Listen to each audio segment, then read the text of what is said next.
नमस्कार, मैं कमलेश भट्ट और आप देख रहे हैं दून प्राइम न्यूज़। कई दिनों की कशमकश, बातचीत और कयासबाजियों के बाद अंततः अफगानिस्तान में तालिबानी सरकार और उसके मंत्रियों का ऐलान हो गया है।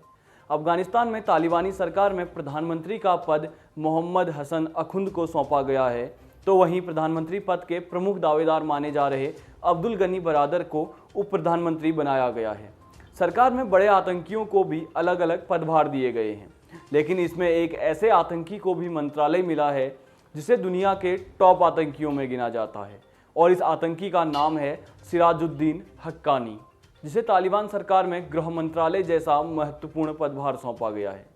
ये वही सिराजुद्दीन हक्कानी है जिस पर अमेरिका ने 10 मिलियन US डॉलर यानी कि तकरीबन 73 करोड़ 57 लाख 65 हजार का इनाम रखा है। तो चलिए जानते हैं कौन है ये सिराजुद्दीन हक्कानी और इसे अमेरिका क्यों इतना खतरनाक मानता है। सिराजुद्दीन हक्कानी हक्कानी नेटवर्क के संस्थापक जलालुद्दीन हक्कानी का पुत्र है। सिराजुद्दीन हक्कानी का नाम अमेरिका ने अपनी मोस्ट वांटेड की लिस्ट में भी शामिल किया है।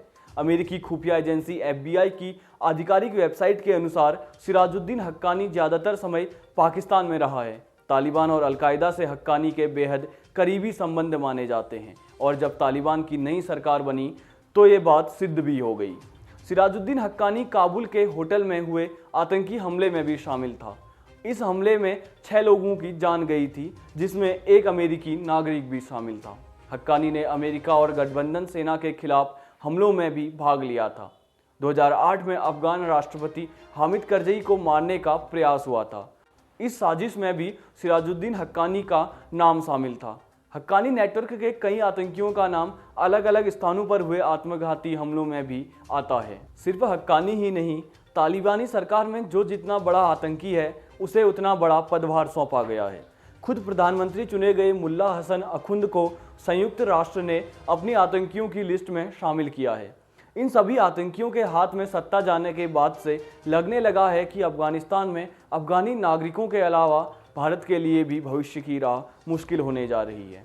इन सभी आतंकियों के लिए पाकिस्तान हमेशा से एक सुरक्षित पनाहगाह रहा है। ऐसे में इनका झुकाव भी पाकिस्तान की ओर ज़्यादा होगा। हम सभी जानते हैं कि मुल्ला अब्दुल गनी बरादर को प्रधानमंत्री पद का प्रमुख दावेदार माना जा रहा था। उनके पाकिस्तान के साथ व्यक्तिगत संबंध भी अच्छे नहीं थे। ऐसे में ISI चीफ के अफगानिस्तान पहुंचने के बाद ही बरादर का नाम प्रधानमंत्री की दौड़ में पीछे हो गया और मोहम्मद हसन अखुंद को प्रधानमंत्री घोषित कर दिया गया। ऐसे में कई लोग अंदाज़ा लगा रहे हैं कि अफगानिस्तान में सरकार के द्वारा लिए गए फैसलों में पाकिस्तान का दखल भविष्य में भी देखने को मिलेगा। हालांकि तालिबान इन सब बातों से इनकार करता आया है, और उसने भले ही कहा हो कि उसके आंतरिक मसलों में वो किसी बाहरी की दखलंदाजी बर्दाश्त नहीं करेगा, लेकिन तालिबान की कथनी और करनी में हमेशा अंतर रहा है। ऐसे में ये देखना दिलचस्प होगा कि भारत सरकार अफगानिस्तान के साथ पहले की तरह संबंध कायम कर पाती है या नहीं।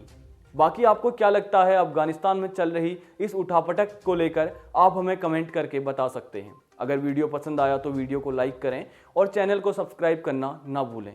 धन्यवाद।